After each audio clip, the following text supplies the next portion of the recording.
Well, food security can encompass quite a lot of different things. It can mean the ability for you to grow your own vegetables, for example. I know that there's a push overseas in certain cases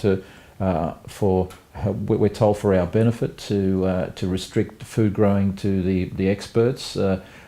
So that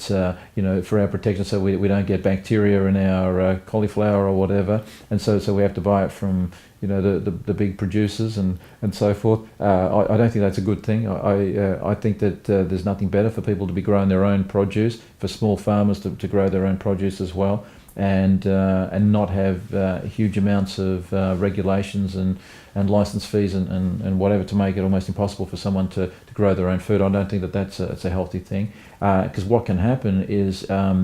if you become dependent on just a handful of corporations to grow food, then it really takes away the ability of people to control the food choices that they have, and so I think that that's something that's a real concern. And we have that with a lot of genetically modified food as well, which is becoming more and more popular, and it's also making it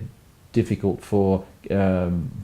farmers that are trying to grow things the normal way or the healthier way to compete, and I think that that's a real concern. So definitely, I mean, I'm all in favour of having organic farming and natural produce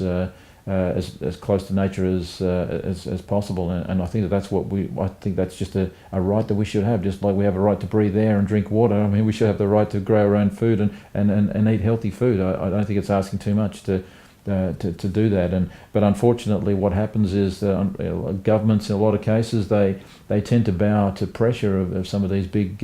corporations that want to sort of reduce your ability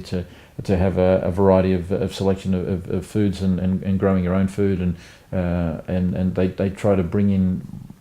codes and of practice that make it difficult to give you that kind of choice, and I think there's a real concern in that.